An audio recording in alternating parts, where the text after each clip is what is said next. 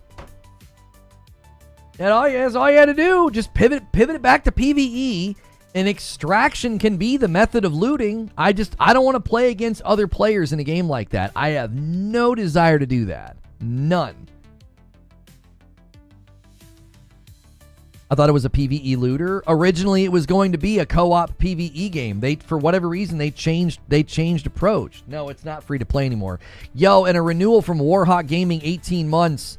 Thank you so much. We haven't had a gifted member on YouTube yet, and we're an hour into the week. Not a single gifted on either platform, and YouTube is just inching ahead here, 8-2. Only resubs, and they're still winning in the little friendly competition between Twitch and YouTube.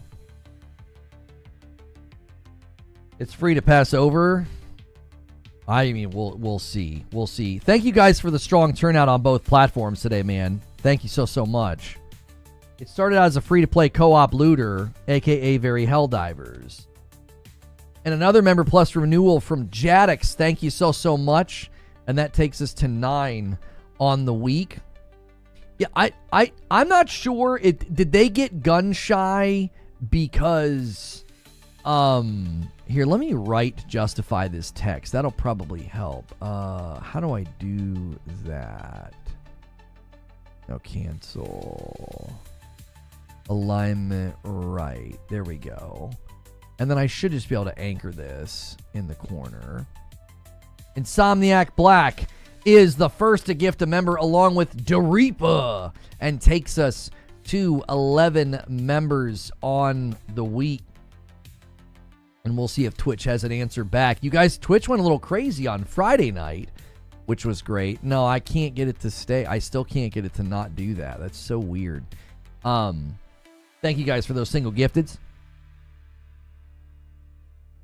It seems to have nailed consistency of tone in the same way that Yakuza 0 did. With Destiny 2 and First Ascendant, good luck with another looter shooter. What do you mean? 2 games that are continually losing interest in players? What do you mean good luck? Or are you saying because they're not doing well, no one else can? I'm not quite sure what your point is, Mayhem. A VIP from Catwalk. Thank you so much. And he gets us to 12. And then working on the sub goal over here on Twitch, Insomniac Black comes over and helps out and gifts a member the first gifted subscription to Twitch today. And he gets us started. And it goes to B Prime. Thank you for doing that, Insomniac Black.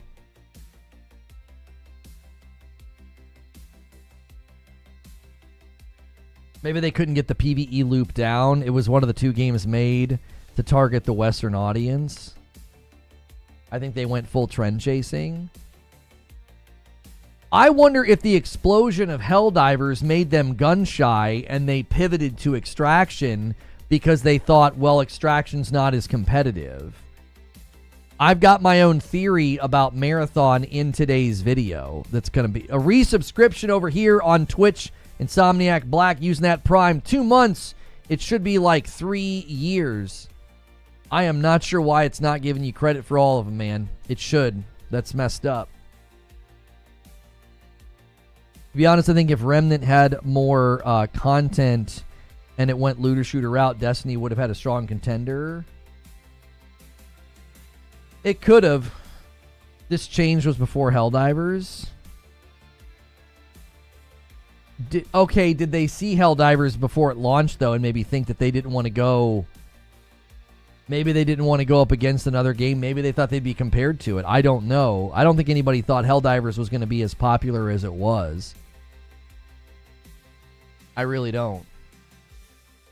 I thought Helldivers was going to be good and was going to be fun. I didn't know it was going to go viral. Paul says, I tested this years ago when it switched to Extraction. I did not finish South of Midnight. It's another game in my backlog. It was so good. I'm hoping that that by the time it lands on the PlayStation, they fix the combat. It's the only real issue I had with the game.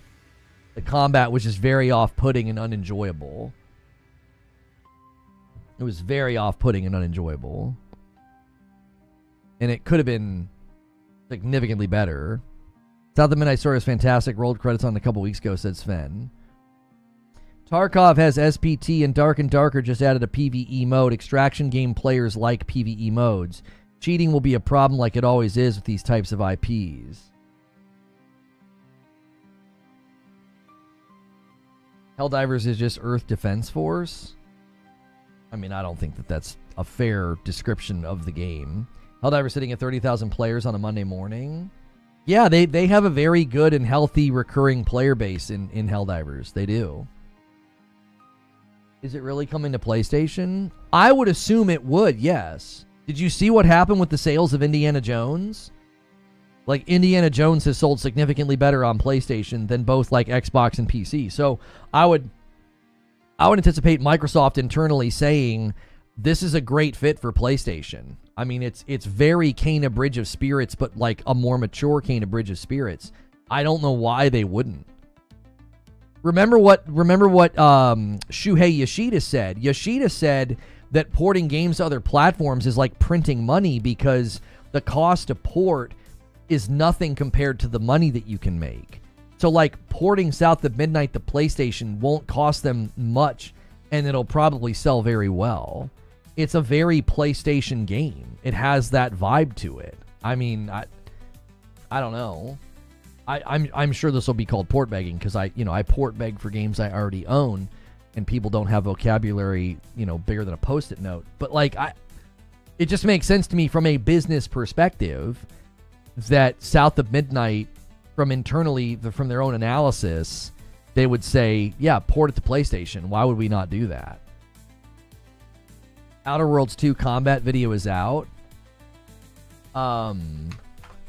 Did they just release it? Does it look any better? I don't see anything new. Who posted it? Everything I'm seeing is old. IGN posted it an hour ago. How combat works. This is not any new footage. It's stuff that we've already seen interspliced with guys talking. None of that's new. If that can't fix the screen tearing, Outer Worlds 2 is dead. I think they can fix the screen tearing. I just don't know what the frick they're doing. They did post something this morning. Yeah, most of that video is guys talking, and a bunch of the footage is stuff that we've already seen.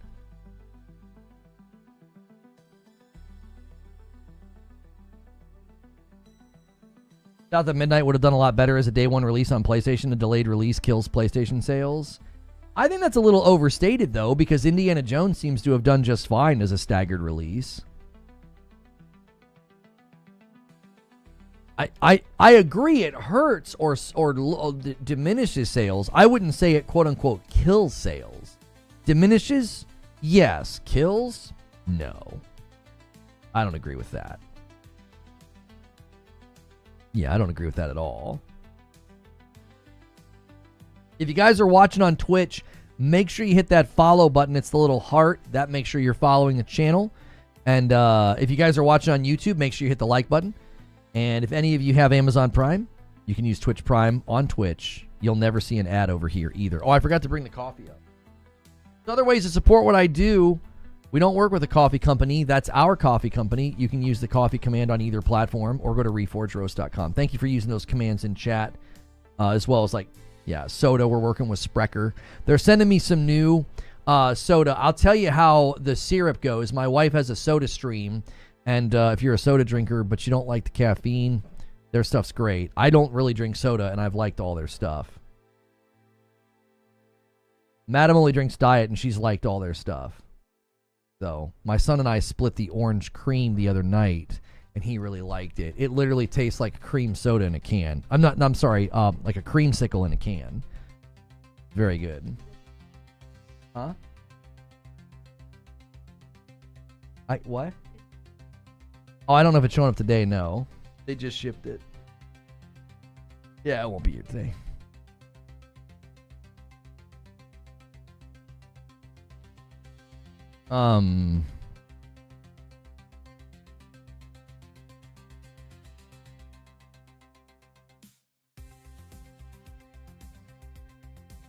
It's mid? I wouldn't say that. It feels like maybe you didn't explore builds enough. I won't say Elden Ring has better combat system, since I agree Sekiro was better in that regard, but I also don't think it's as bad as you think it is. It's mid. What do you think is mid, Omar? Hey, Sean, thank you so much for using your Prime over here on Twitch, getting us to 5. I'll gift 5 every 25 on both platforms, so you guys can make me gift members. I don't like usernames like that. That's probably like a fresh account. Yeah, no one's interested in talking to you. Xbox has no games, and you call, X-Twat Phil Spencer. Yeah, go somewhere else.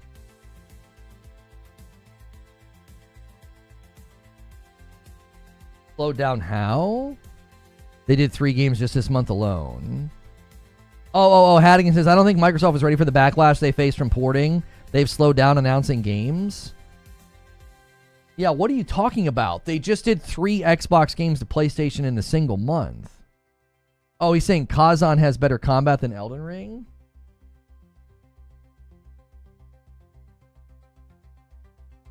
I don't know if I would compare them. They seem very different. Like, their approach seems very different. Like, Elden Ring's combat is very much built around builds and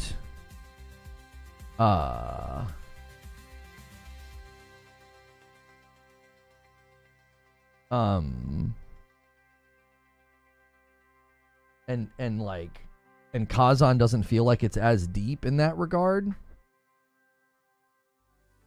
They're announcing less, but I still feel a lot of games are going to PlayStation. Those were announced. What? No, they weren't. We just recently found out Forza's date. The only one, we didn't know Indiana Jones' date. They just said spring. Forza's date was just recently announced. And also consider this. Phil Spencer said that you're going to see Nintendo and PlayStation logos in their showcase this summer. I don't think they're slowing down at all, homie. He has set the table for this year's showcase to be very different, brother. I don't think... Yeah, Ninja Gaiden was at their Dev Direct. I don't think they've slowed down at all. Can you suggest a mind-blowing series? Thanks. I don't know what you like. There's a lot of series out there that you could watch that are good. I think South of Midnight review score won't warrant a PlayStation port.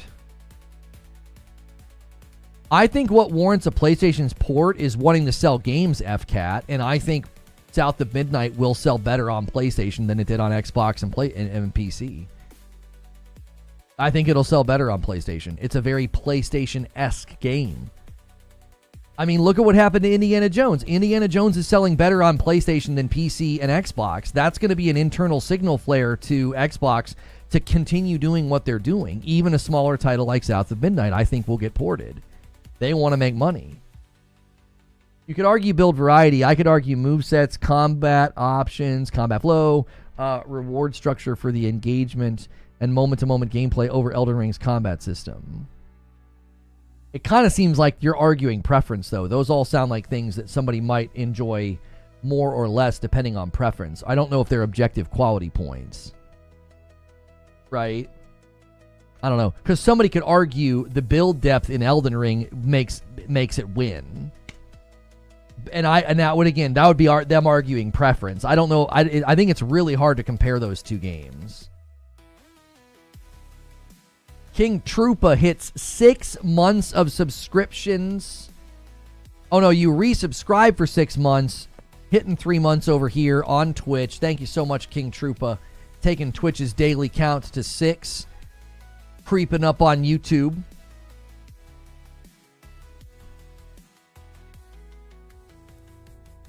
If they're slowing down on announcements, it's because they haven't announced anything for any platform recently. Yeah, we know Doom the Dark Ages is multiplat. We know Outer Worlds 2 is multiplat. And then we know they're about to have a showcase in about a month and a half. And Phil Spencer has basically set the table and said, you're going to see Nintendo and PlayStation logos in our showcase. It just feels like they had an initial blitz of announcements and now that blitz is over. Perhaps they haven't slowed. I don't think they've slowed, Hadigan. I think what you're doing is you're putting your finger on the pulse at the wrong time. Like, yes, they've not said much lately. Homie, it's because they've got a showcase that they're going to do in a month and a half. They're not going to say much between now and then. You know what I'm saying? Like, that's just natural within the flow of marketing for a company to kind of clamp down, and then in a month and a half they're going to go crazy. You also have to consider middle of May, roughly, sometime in May, they're about to announce the new Call of Duty. They have not announced the annual Call of Duty yet. Another reason they might be kind of quiet right now, because they know May is about to be a bloodbath of marketing. Like, you're about to have GTA 6 marketing kick up, is what we've heard. That's going to be tied to PlayStation somehow. They're going to announce the annual Call of Duty. So you're probably not going to hear much in May. May is going to get quiet. You also have games launching in May like Doom the Dark Ages. So, right? Like, let's see here. Releases. Let's go to... It's easier to go to June. Wait, is releases.com not work anymore? Is their site... That was weird. Games all... Okay, we're on the calendar. Okay, let's get into May here. Okay. Peglin. Guys, don't sleep on Peglin. All right, I'm here to tell you this game is coming. It's already on the Switch. It's coming to PlayStation 5, old gen Xboxes, old gen PlayStation. It's coming in 3 days. This is a great little game. Okay, it's on Android, iOS, PC, Switch right now. It's a great little game. It's basically Peggle, but a rogue. It's really fun, very charming. I played this a bunch whenever I went to YouTube headquarters in Atlanta, and I had a freaking blast with it. So don't sleep on Peglin. It's coming out in a couple days for the remainder of the platforms. High on Life is coming to the Switch on May the 6th. What else is going on here? Oh, The Midnight Walk and Revenge of the Savage Planet. Those come out next week on the 8th. I forgot all about Revenge of the Savage Planet. That's a great co-op game. I'll be playing that next week, probably with both Hilly and with Madam. That one looks great. Revenge of the Savage Planet. And The Midnight Walk is that cool claymation style one. Imperial is the same day, May the 8th. May the 8th is kind of a full day, honestly. That's a lot. That's a lot going on. I believe tomorrow early access to Towerborn starts as well. Calgore says, I can't play the Marathon Alpha for longer than an hour or two before my eyes get strained. Doesn't happen with any other game. It's probably the high contrast. You could try turning on. Do they have colorblind options to tone that down? May 15th is Doom the Dark Ages. Also, the Star Wars Outlaws Pirates Fortune DLC hits on that date. So that is May the 15th. Let's see what else we have here in May. That good one, Blades of Fire, that looks, I think, very promising. May the 22nd. Revenge of the Savage Planet next week, Hilly. That we'll definitely want to play that. That one looks great. Very much up our alley. Revenge of the Savage Planet. Onimusha 2 I believe that's a remake, right? That lands on May 23rd. May 27th, RoboQuest comes to PS5 and the PSVR 2. That's exciting. RoboQuest is a great game. It's been on Xbox Game Pass for a while as well as Steam. Lost Soul Aside, May 30th. Elden Ring Night Reign, May 30th. And then Disney Illusion Island is coming to PC and PlayStation 5 that same day. So May is kind of stuffed already. The Oblivion remake. Oblivion Remastered already came out. It did incredibly well.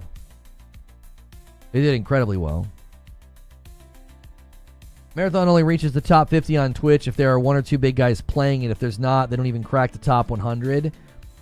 I mentioned that in my upload. I've got an upload coming later today. I don't want to put too much stock into Twitch viewership. I don't want to do that. But I'm here to tell you, man, that it didn't seem to last very long at all. People seem to move on pretty quickly. And that's, I think, the concern. Like, I don't think that's the determining factor, but it definitely is not what you wanted to see. Like, if you're trying to change public opinion, you kind of need the public to care. You need some kind of public momentum, and there is none. I think there's just not a lot in the game at the moment. I don't think a couple of maps are going to change that. I don't think another map or a ranking system is going to change that. Streamers are only going to stream if they have the viewers. I don't think it's going to keep an audience. Yeah. The loop's not in the alpha yet. All right. Okay. Well, good luck to them.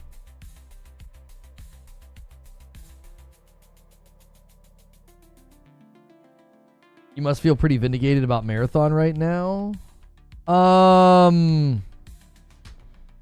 Smaller than that. I just think the cope about that game is just painful to me. It's getting to levels of pain. I know you have no dog in the fight, but like, just watch my video. Just watch my video today. I address all this in the video. The alpha defense is just, to me, whew, wow. Okay. All right. Whatever you say, ma'am. You signed up for the Arc Raiders tech test? Nice.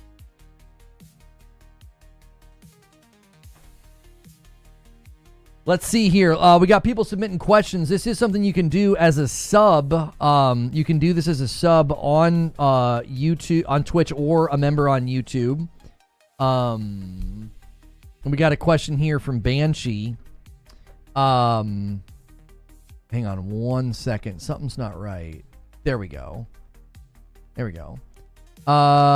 Banshee says, how does Bungie right the ship with Marathon? Should it be free to play? If free to play isn't going to change anything that I think. I don't think free to play would change what the public thinks. You know? Bloodborne 60 FPS please says Bungie's gunplay isn't even that good anymore. Everything's super spongy. Id Software makes the best gunplay. Oh, really? Paul Tassi himself is saying Marathon should be delayed in the wake of its closed alpha. My video today is going to age pretty well. That's something that I bring up in the video. The people that you need cheering for your game are not cheering for it. The people that you need in your corner are not in your corner. It is not. I'm not seeing runway lights lit. I'm seeing a grave being dug. I am seeing very opposite. I'm seeing very opposite of what you needed to see. So we'll go to that. We'll go to that video sometime shortly. Not right now though.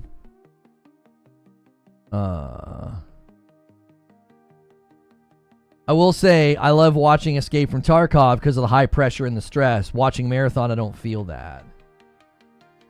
I hate to say this.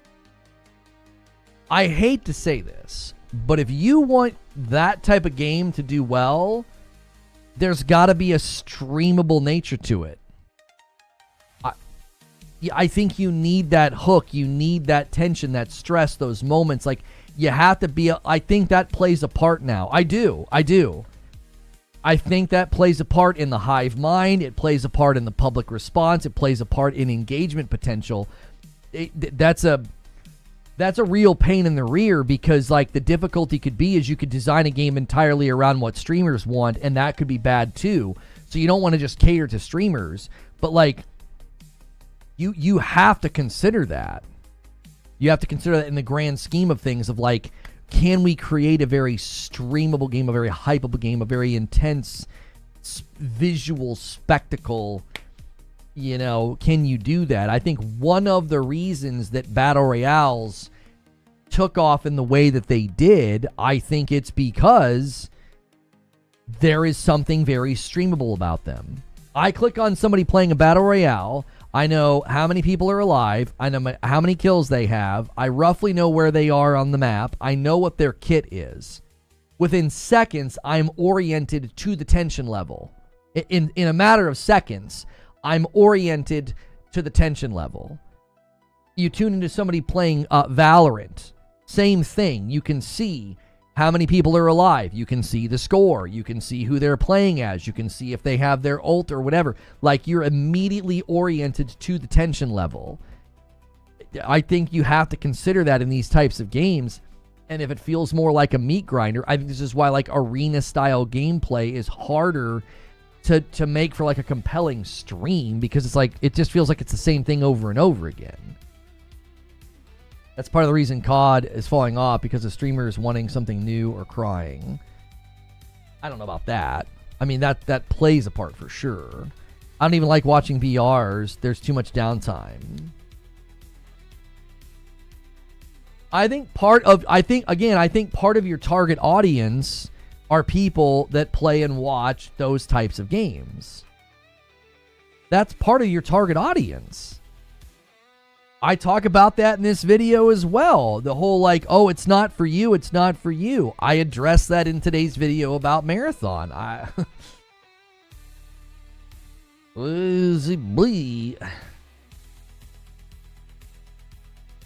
1 hour of Swamp Monster for stretch goal this week. We don't like the idea of stretch goals being something where I'm going to get salty. We don't think that makes for good content. Like, it makes a couple of people chuckle at me, and then you're just going to have clips of me being irritated and made fun of by people. Like, that's not a great incentive. You know, I think it's funnier to make Madam play something, because Madam's not going to get salty or frustrated. She's going to be hilarious, you know, engaging with something that's like unfamiliar, new, or, you know, outside of her wheelhouse. I don't even play Escape from Tarkov anymore. I still keep it updated though, so when I want to, I can.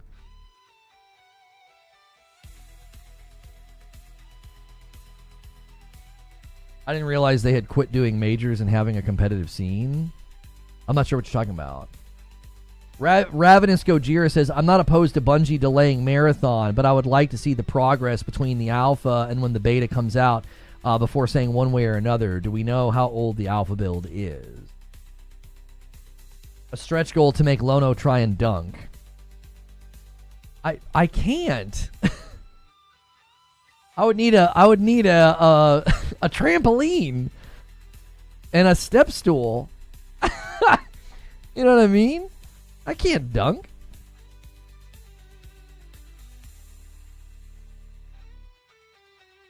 I still have my OG follow date, May 28. Welcome back. Yo, JJ Saxon, thank you so much for the support over here on Twitch, man. You were also previously subscribed for 11 months. You will get credit for that as well. If someone gifts you a sub or you become a sub, you'll get credit for that. It should give you credit for a whole year. The only thing Lono's dunking is Oreos. No, I don't eat Oreos. I don't really eat chocolate. There's only 367 players. Is it because of maintenance or something? That doesn't sound right. They're not in the same genre, but they do fit into the same category as competitive shooter. People compete. There are prizes and titles, etc.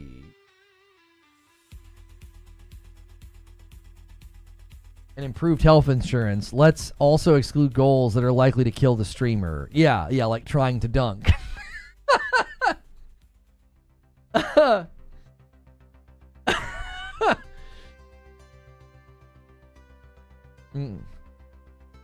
Marathon seems more inventory management with gunplay every 3 to 4 matches from what I've seen. Probably not the most exciting stream for viewers of shooters.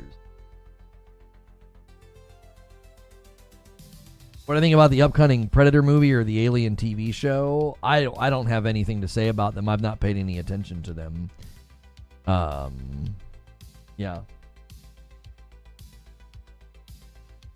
Yeah.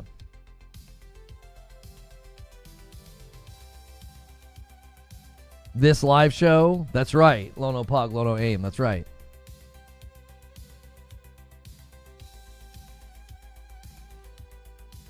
The upcoming Predator movie was written with the Predator as the hero of the story. It actually looks really... I haven't paid any attention to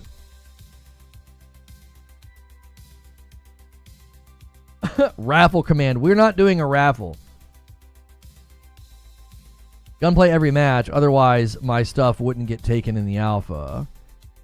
I don't know, though, Will. I listened to probably 10 different videos or more of, like, feedback. And there were a handful of people that said they had matches where they never saw anybody.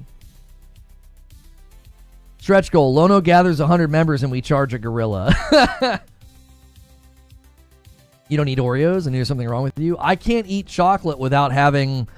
I get like a weird facial blemish like a couple days later, like under my skin. I have like a weird I can't have chocolate. Yeah. I'm 43 and I would randomly have that happen and it was so irritating and painful and I hated it. And finally I figured it out. It seemed to only happen when I had chocolate. Kino Man Sky says, do you think Bungie is not selling but defending their game if they've already lost the marketing push for Marathon? I mean, you'll get my full thoughts in the video today about it. You're going to want to watch the video, but largely they attempted to change the tide of public opinion, and I don't believe that they have. Still can't order coffee. He's working on it. We have no idea what happened. You have gout? No, what I said's not even close to the symptoms of gout. Eating chocolate and getting like an under the skin blemish on my face, you couldn't even get a bad AI program to tell you that that's gout. I still haven't seen anything on the maps for high value with which forces PvP. I haven't seen anything that we need to get out right now. I watched a couple of videos where guys said if you get into a couple of matches where teams quickly get and go, you'll have nobody. You won't see anybody. Yeah, I get the same thing. You get bad acne, not blemishes. Yeah, it's something in chocolate. I don't know what it is. I mean, I don't know. It could be sugar. I don't eat a lot of sugary things either, so it could be that. I don't really have ice cream or candy almost ever. I don't even really drink like the soda that I get from Spreckers. It lasts a long time because I almost never have it. Like my son and I split one, and that's probably the most soda I've had in 2 weeks. Bungie has to be defending their game with so much pushback from what they're making. I wonder what we didn't see. What you didn't see in the Last of Us multiplayer game. Oh, canceling those games. I mean,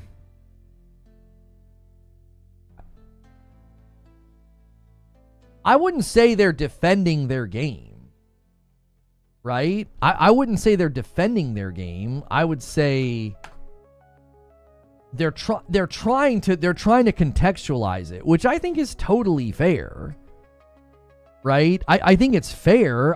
But what do you expect them to do? Be like, yeah, you guys are right. This thing sucks. You know what I'm saying? I don't know what to tell you.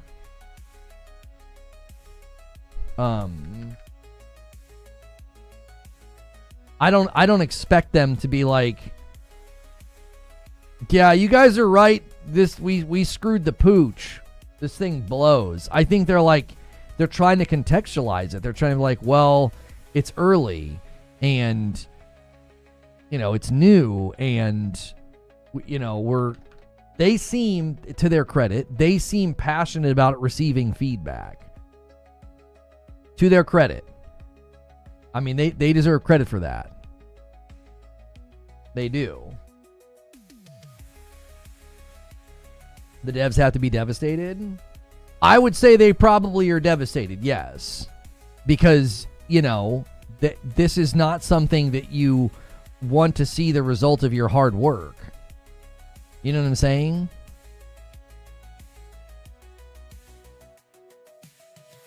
Is that one called Sci-Fi? It is. We're using it. We're using that. That Sci-Fi premiere was a dope.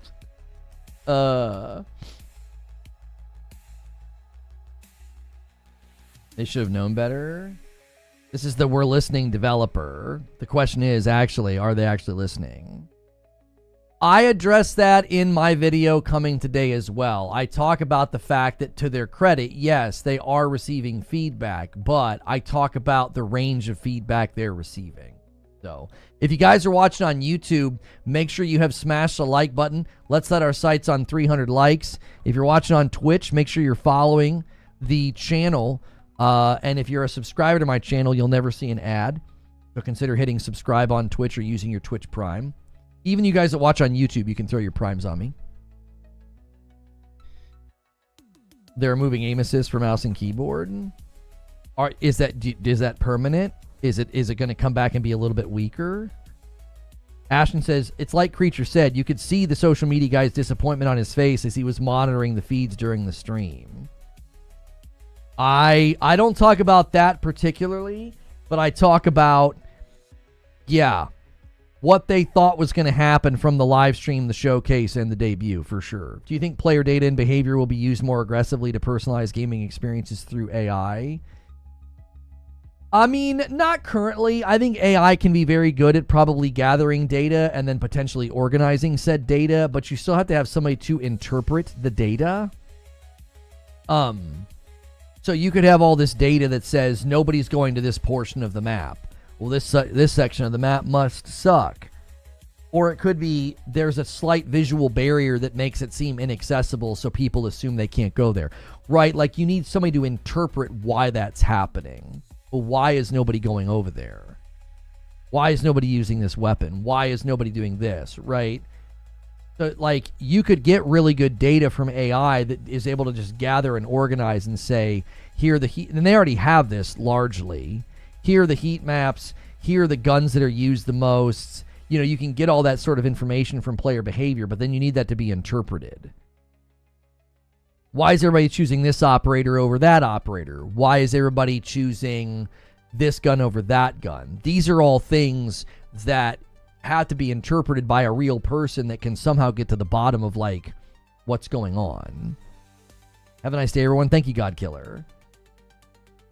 Like, hard data doesn't mean much if you don't understand and contextualize it within the user experience and the game at large. So,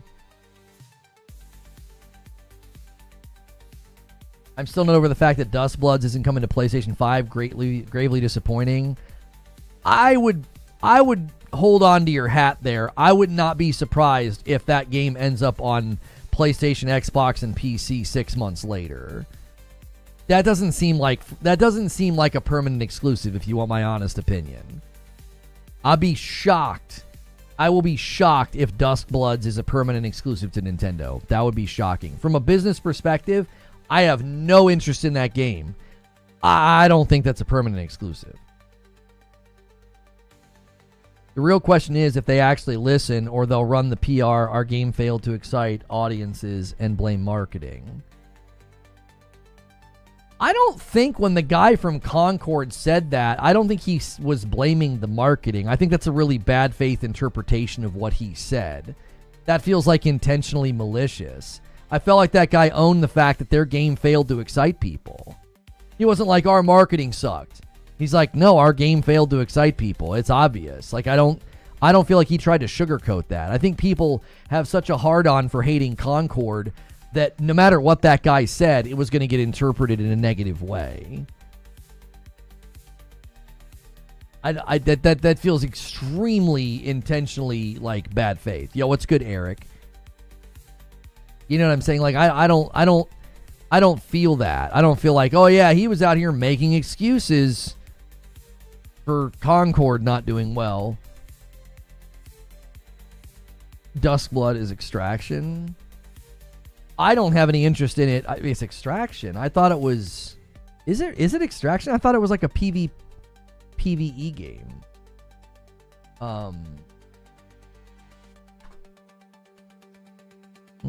It's a multiplayer game. Is it considered Extraction? I thought it was like a PvE multiplayer game. Are you actually trying to like get stuff and get out? Is that the content loop?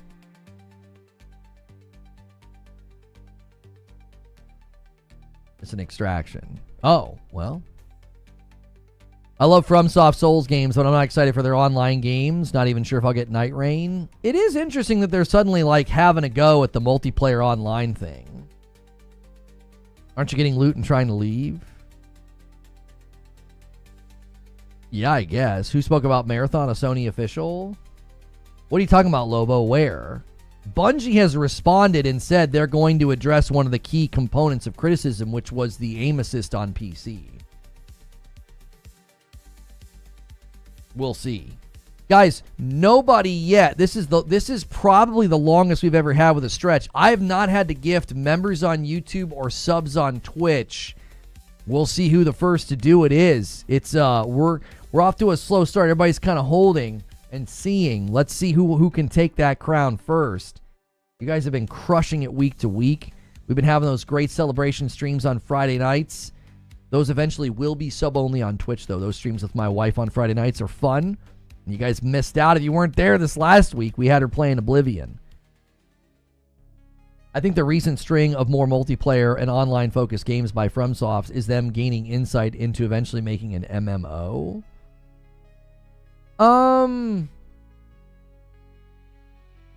Did we reach the MAC goal? What are you talking about? What MAC goal? Bungie missed the mark with Marathon versus investing in D3. I understand wanting to have diverse game portfolio, but you still need to support the cash cow. We'll see.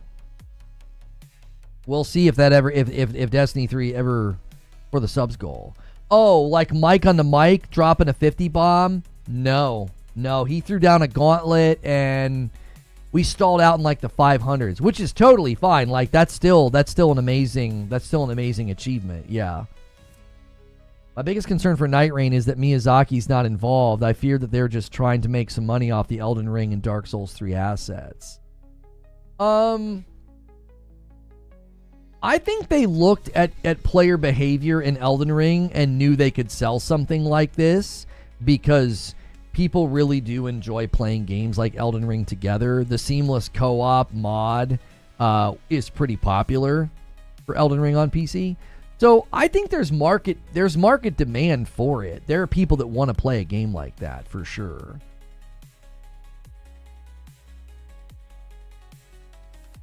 I've never played a Bethesda game, and I'm looking forward for an RPG with medieval setting that isn't a Souls-like. Is Oblivion Remaster worth it? How long does it take to beat?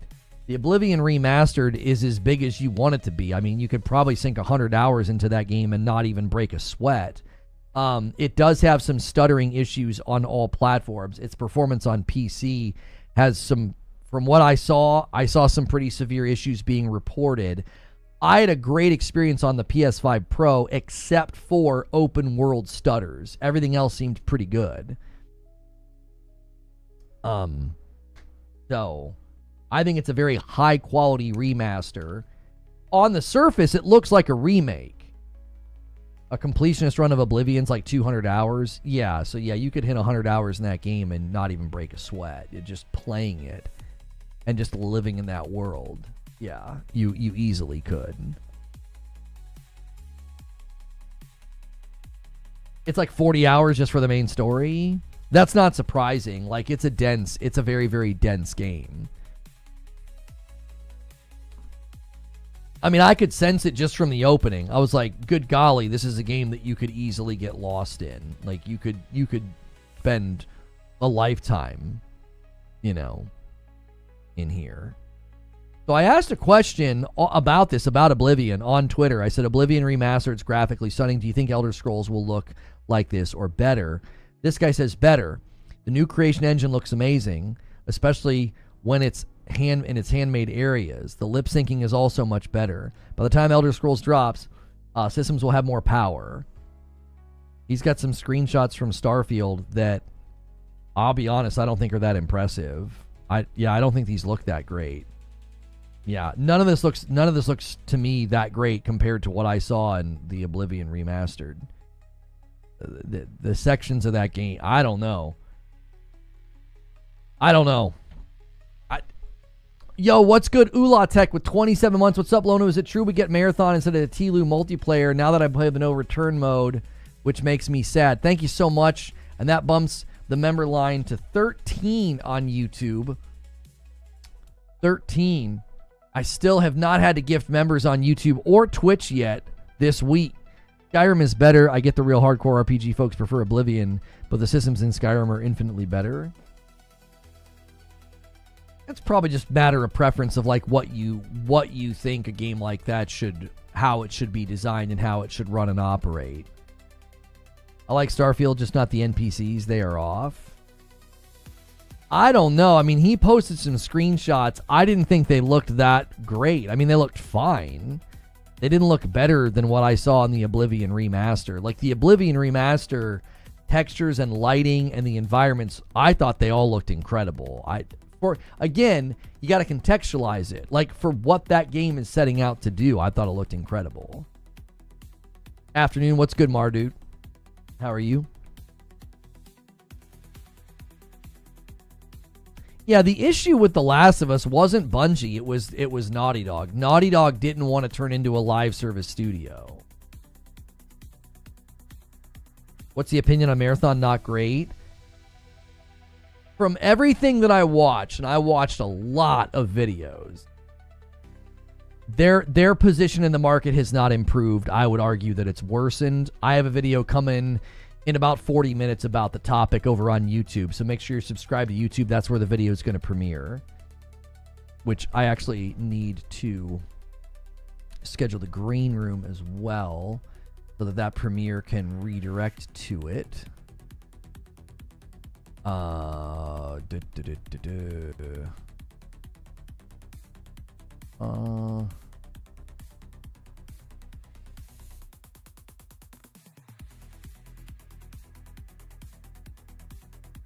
think the most impressive aspect of Starfield is the texture clarity on things like screens and panels instead of being blurry when you get close up. I'll grant that point. I'll grant that point. I think the screens and stuff look really, really good. I don't think I can disagree with that. I think that's fair. What in the world? Where do you go to? Oh, that's right. It's part of the premiere.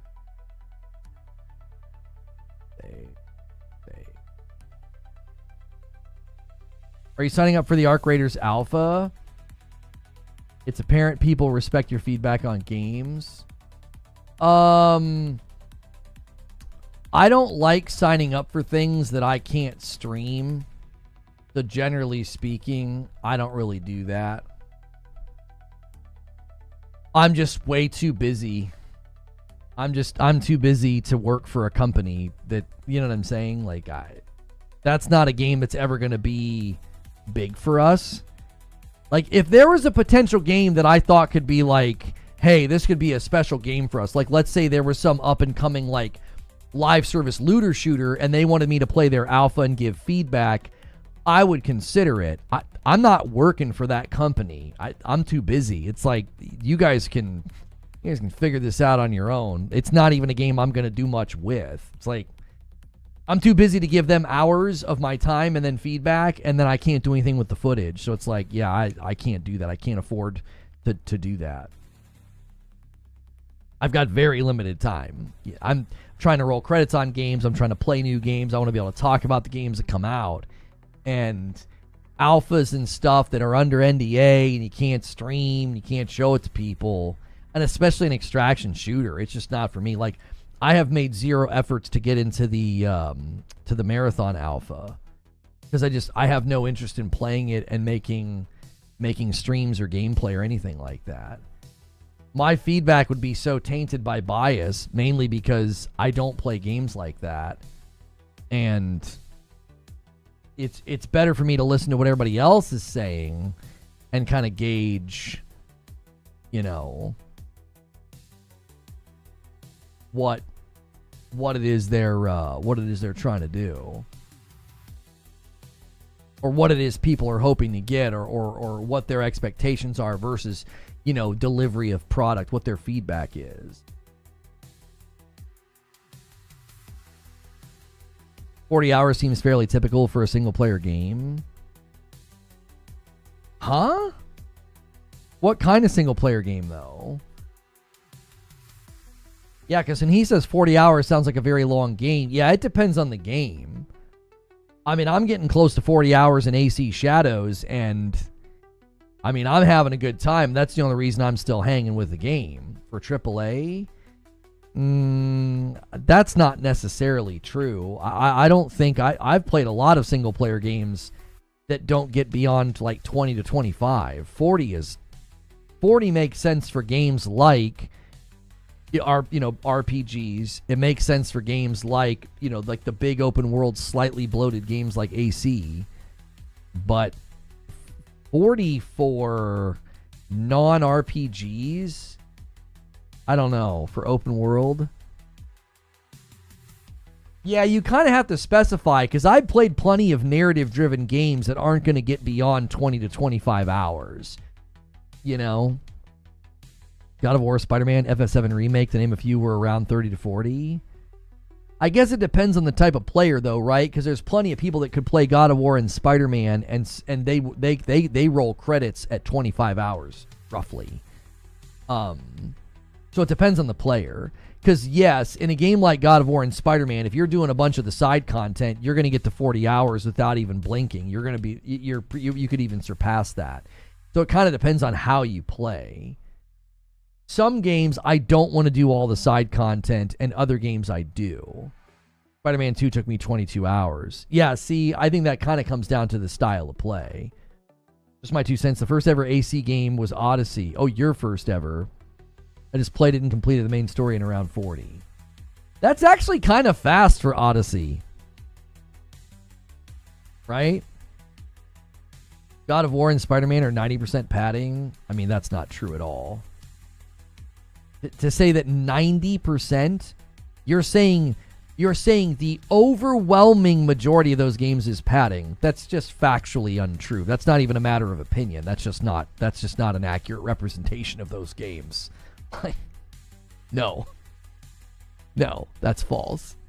You could subjectively experience the game and feel that, but like 95, no, that's BS. That's fanboyism. That's not accurate, even remotely. Games like that definitely have like 20 to 25% padding. There's all this extra stuff that you can go do that's completely avoidable. But 90%, I mean, good Lord, talk about an overstatement. That's not true. Especially in Ragnarok in 2018. So much of what you do in Ragnarok in 2018 is not padding. It's very good, awesome story-driven, character-driven moments. Those are very, very powerful games that I don't think you could say have not 90% of its padding. Like I think every game has some padding. I think that's just going to be the nature of it. Unless it's very, very, if it's like strictly linear, then that might not be true. Like it's just like point A to point B, point A to point B, point A to point B. Every game's going to have some level of here's extra content if you want to do it. It's definitely slow. Kratos runs slow. He can't jump over trees. He can't jump over trees. That's right. He can't mantle over fallen trees. Padding is like complaining about bacon on your cheeseburger. No.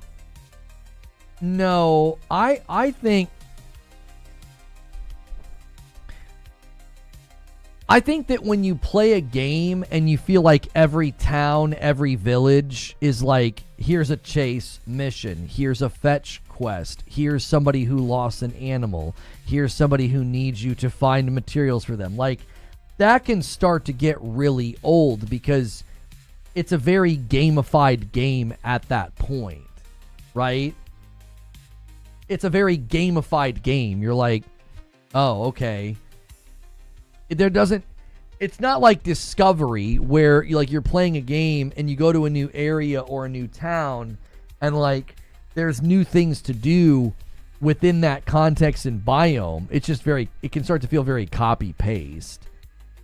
You're like, well, now I got a new town and a new this to do and a new that to do and a new this to do. And I've already done that 10 times up to now.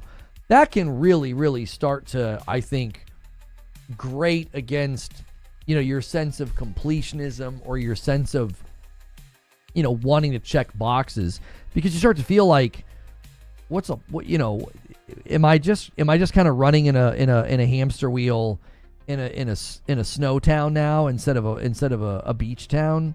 I think that's one of the more difficult things to do. Like, as I've been playing Assassin's Creed Shadows, I've been trying to think about how would I do this better? How would I critique this?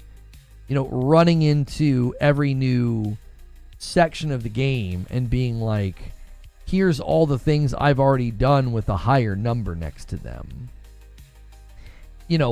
How would I do that differently if I were in charge? How would I craft that in a way where it doesn't feel like, copy paste, copy paste, copy paste? AC Shadows is the wrong game to try to roll credits on. This is true, but I'm enjoying it so much, I'm going to do it. Collide says, why the gaming industry doesn't put more CIA, FBI? They could add the sci-fi element.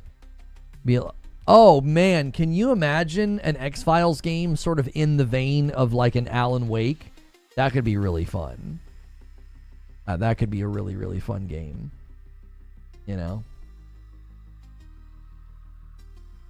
Spider-Man 1 had so many crime missions that's the same. Yeah, like, is it there because they're assuming... Is it there because they're assuming people are going to like the content loop so much that they want to stop 25 cars in an entire, in a day? What's on your backlog that you're desperate to jump into after Shadows? Expedition 33. Shotgun, I'm Scully. You would totally be Scully, Illy.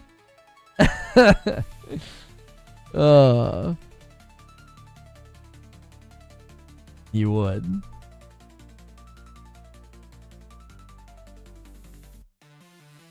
Well, you guys have about 25 minutes to secure victory for your platform or make me gift members. Every 25 I give 5. It doesn't matter which platform it happens on. If Twitch gets to 25 subs, you guys get to 25 members. You can do that through gifts or through your own. YouTube is really easy to do because you guys can just upgrade from a gifted to a member plus. So thank you guys so much. Riddle me this. If Expedition 33 was not on Game Pass, would it have sold more than 1 million in 3 days? If the answer is yes, then yes, game. I think the conversation around Expedition 33 and cannibalizing sales is, to me, I think everybody's missing the forest for the trees, right? I don't think anybody ever argued that if a multi-plat game was on Game Pass, it wouldn't sell well on Steam and PlayStation. I don't think that was ever the argument. I think the argument was always it'll cannibalize sales on that platform, and Microsoft has publicly admitted this as a matter of record in court documents that when a game goes on Game Pass, it does cannibalize sales. Now, that doesn't mean it's an automatic bad decision, because for a game studio like Sandfall that made Expedition 33, it's been incredibly helpful for them because they got a nice lump sum check from Microsoft. The game gets exposed to more people, and they get the marketing strength and the push and pump, like that pump up from Xbox. So, like, I think everybody's talking about the wrong thing. yes, going on to Game Pass does in fact limit the sales of a game on Xbox. That's true. That's proven. That's a matter of fact. If going on Game Pass didn't cannibalize sales, then they wouldn't write a check to the company to do it. The check is admission that it's going to cannibalize sales. But no one ever said if it goes on Game Pass, it will cannibalize sales on other platforms. That would be an asinine argument. Right? Like, no one has ever said, if you put your multi-plat game on Game Pass, it's going to sell well. It's going to sell less on PlayStation and PC. That would be a really stupid argument. Microsoft's defenders will usually say low CCUs on Microsoft games are because of Game Pass.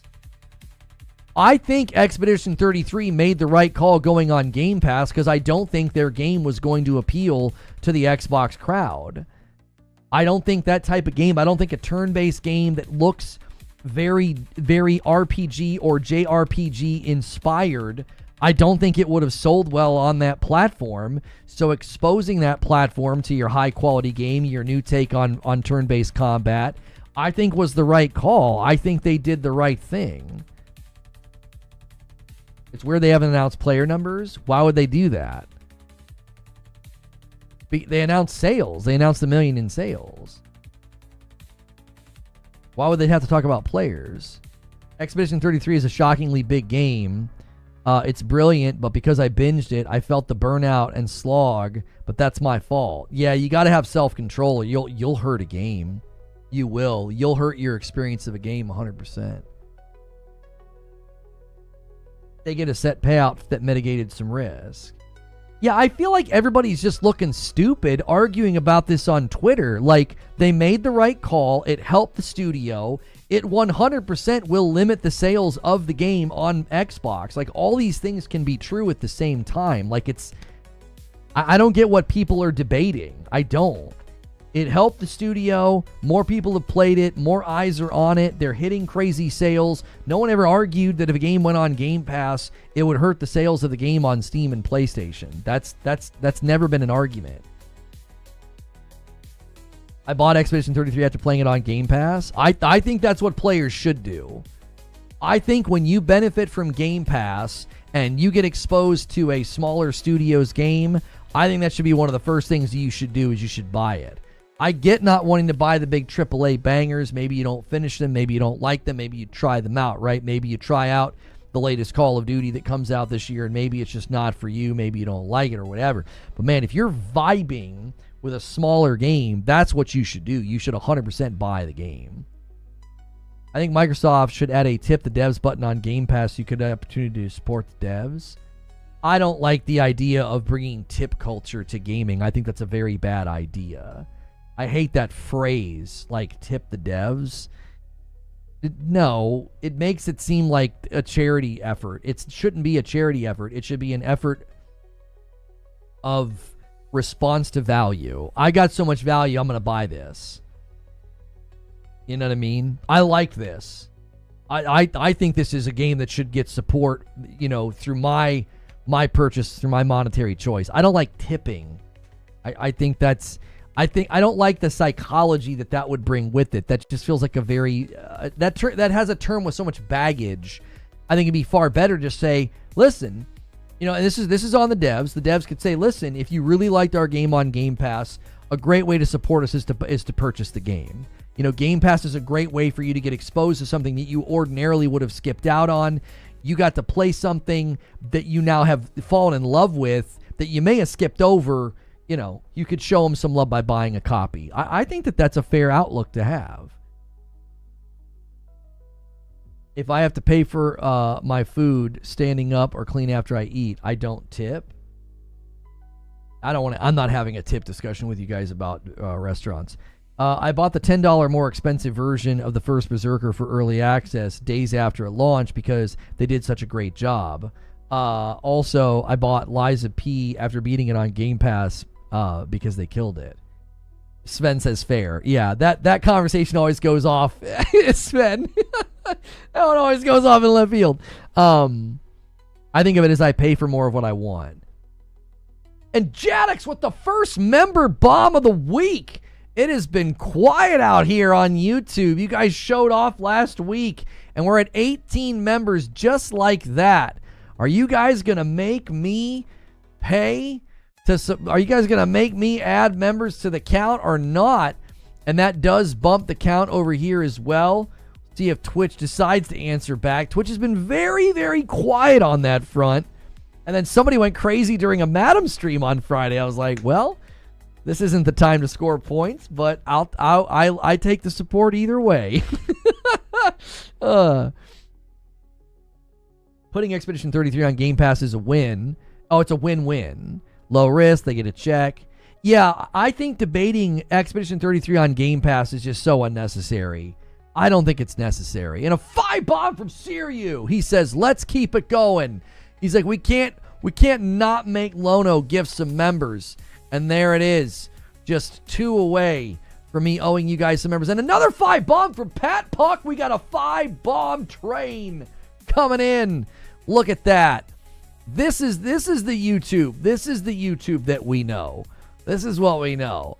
Community that rallies, shows off a bit to the Twitch boys. Especially without comparison about how much they got for the game versus what other. Listen, I'm here to tell you, the devs made more money from Xbox than they would have in sales. I don't think a game like this would have had, the sales momentum on the Xbox platform. It just doesn't. Games like this have traditionally not done very well with the Xbox audience. That's not hate. That's just general sales trends. I think they made a very good choice. It's a hindsight argument. If it had failed, then everyone would say, why not just have used Game Pass? Huh? I don't understand what you're saying, Silent. Do you think more people bought it than played it on Game Pass? Wait, bought it where? Way more people bought that game on PlayStation and Steam than probably played it on Game Pass. I don't think 1 million people played it on Game Pass. I don't know. Maybe. I guess that they'd have to talk. They'd have to come out with their player numbers. Then you'd be able to crunch the numbers and know how many people played it on Game Pass versus sales. I guess you could crunch the numbers. But I think a game like that's always going to do really well on PlayStation. It'll do well on PC, and its weakest platform, it's almost always going to be on Xbox. Here, I owe you guys some members. Let me. I don't want to do them in the I don't like doing gifted members during the premiere because it makes it confusing later. Like when we go and check the metrics, we're like, where did all that come from? We're like, oh, it was from gifteds. There you go.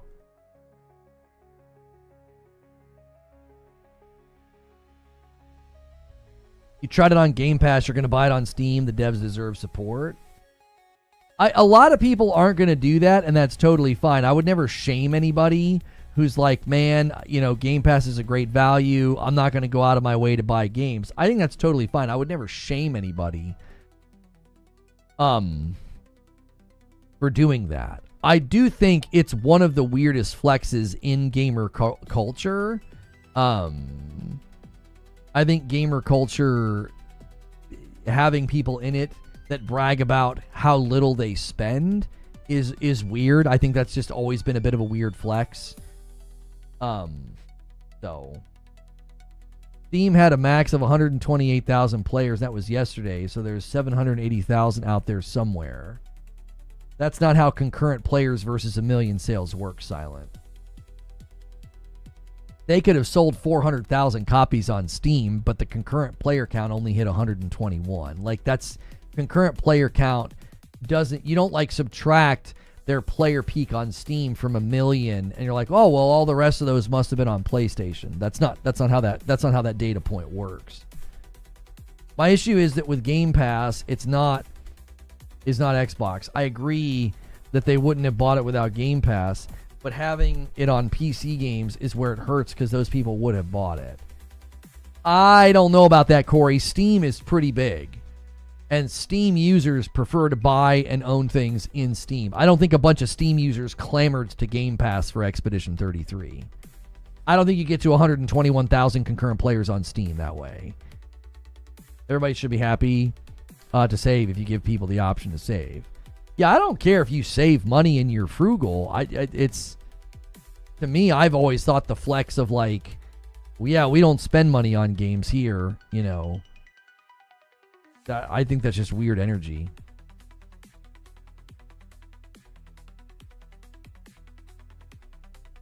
Having people flexing about how little they support the hobby is very strange energy. Like a fisher flexing about how little they fish. I think it's normal for consumers to talk about a deal they got. Like, it's coupon queen energy. It kind of is. It's like, my wife will do that with a deal at Target. She's like, I got this, I got this, I got this, I got this. And then they had this discount and blah, blah, blah. And so she'll be like, sort of like, you know, she'll be very pleased with herself that she did a good job and that she saved money. That energy in gaming, I've thought, is always a bit strange. Like, you're not being frugal to the point that you're, like, navigating sales and, like, thinking through it. You're like, no, I pay to a subscription service so that I don't have to buy games. And then, you know, you suckers over there are buying games, and it's just like, I don't get why you think that's a flex. That's just, I don't understand it at all.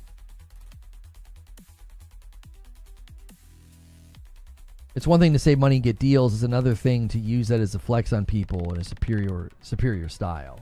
According to Microsoft, the majority of their Game Pass subs are on PC, so I would assume that the largest part of the Game Pass funnel will be people getting it on PC Game Pass and not Xbox. Sometimes I wonder, Corey, if that number is just a sheer volume equation. There's just way more users on PC, so it has a natural advantage over the Xbox console user base in the Game Pass subscriber count. They just have an automatic advantage. There's just more people on PC globally that could potentially sign up for Game Pass on PC. But when you pit that number against the entire user base of Steam, I don't think a game like Expedition 33 is in any way harmed by being on Game Pass on PC. I don't think so. Steam is simply too large of a user base, and the game is done incredibly well. I don't think like the number of people that have PC Game Pass is a large enough number that, like, oh man, we really missed out on a ton of sales. To me, it's no different from any other subservice. I use Disney Plus for movies rather than going to see them, nor would I run out and buy a copy of it just because I like it. Some people do that, though. Some people like a movie so much or a series so much they buy the DVDs or the Blu-rays, I'm sorry. The amount of customers I get asking or using their rewards to save money will never go away, especially since we offer the service. I'm a big fan of sales and deals. If you can get the Ubisoft Gold Edition game on sale 50% or 70% off, go for it. Yeah, the behavior doesn't seem weird to me. It's not the behavior that seems weird. It's like the boasting that seems weird. That's the part I've always thought was a bit strange. Like, you know, bragging about not spending money. I don't get that. I've never understood it. I don't know. I think it just comes back to we can get these people to evangelize for us.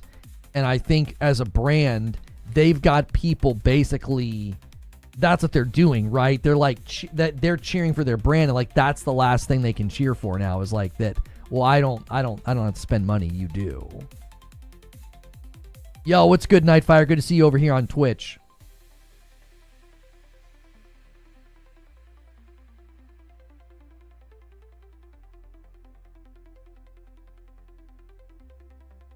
You have to trust the dev. They got out of signing the game. Yeah, you have to trust the dev that they made. Yeah, I would say they made the right call because I think the devs knew this is a lump sum. We're a smaller studio. You know, having Xbox in their corner was really nice, right? They were included in the developer direct in January. That helps. It really does. A lot of people that watch that developer direct, you know, saw a game that they wouldn't have seen without that Game Pass contract. I think the devs made a really, really good call. And the number of sales that they missed out on the Xbox platform is probably nothing compared to the money that they got and the marketing reach that they got from Xbox. I think they made out like a bandit. I do. I think they made out like a bandit. And Xbox probably didn't have to write a super large check because it was a smaller studio. So they didn't have a lot of pull in the negotiation. It's not like writing a check to, in the past, like writing a check like when GTA 5 was on Game Pass. Not at launch, like later. I'm not sure how I keep looking into getting gifted memberships, but thanks to whoever. It's all dependent upon how much you watch and how much you hang out. It was also shown that PlayStation State of Play before the Dev Direct. Yeah, because somebody came in on Friday night and they told me I had only been playing Xbox games. And I was like, I didn't realize the Days Gone remaster was an Xbox game, and I also didn't realize Expedition 33 was an Xbox game. And they're like, well, Xbox marketed it. And I was like, yeah, so did Sony. Like, everybody was putting their trailers on their channels. Like, trying to claim Expedition 33 as an Xbox game is a weird one. That's a weird one, boys. That was a heck of a claim. They did a great job as a studio with 30 employees, sold 1 million copies. Oh yeah, I think it shows that the price point is viable. I think it shows that small studios can bring a high level of quality. Yeah,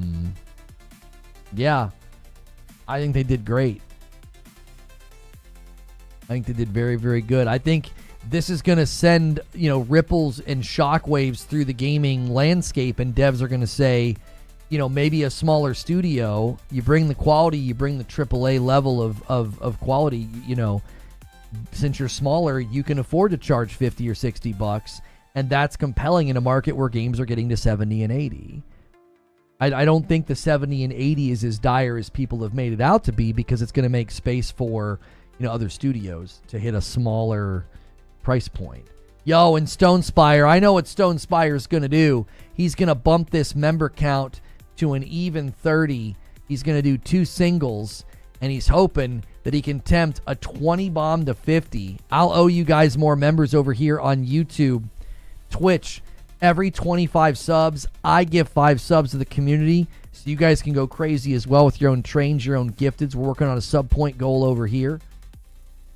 Currently, Insomniac Black is holding the #1 spot for the week on Twitch with 1 gifted sub. He is the king right now. 50 could double or triple sales for AAA studios. Right, it could certainly increase the amount of sales, because people are like, well, it's a smaller, lesser-known studio, but $50, that's not bad when you're seeing games for 70 and 80. Studio only has 30 people. Yep.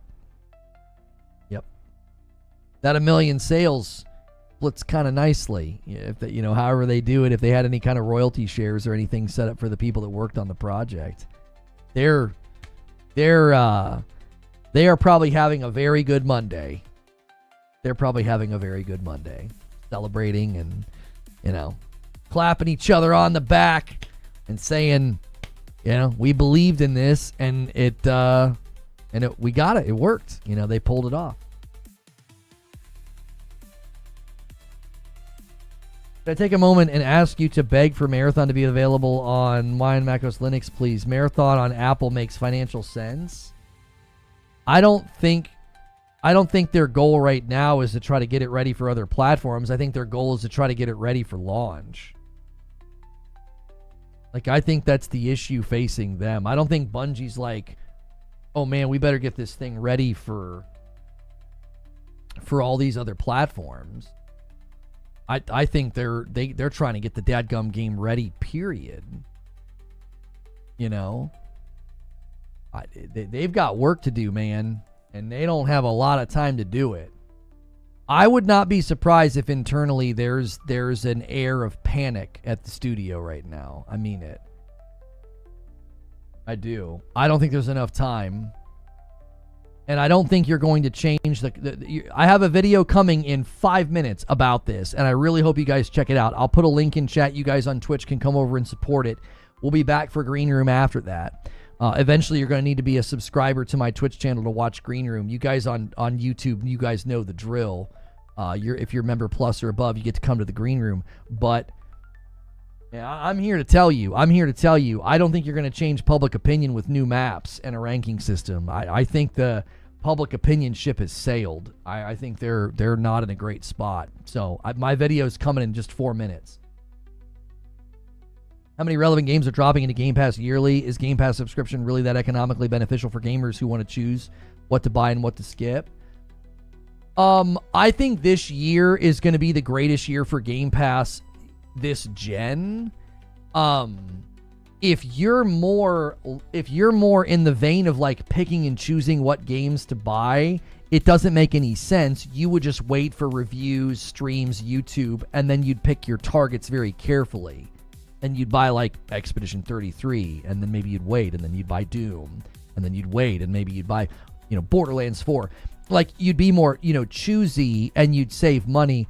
I don't think Game Pass is there for someone who's picking and choosing games to buy. Game Pass is there for people who don't care about that level of ownership. They just want to always have something new to play, and the value of Game Pass this year is higher than it's ever been. They got Avowed, then they got South of Midnight, then they just got Expedition 33, they got the Oblivion Remaster, Doom the Dark Ages is around the corner, Outer Worlds 2 is coming, the annual Call of Duty is coming.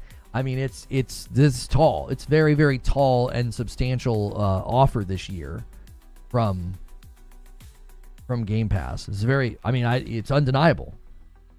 It is undeniable that they have hit they've hit a strong cadence, and they've got a high quality product this year.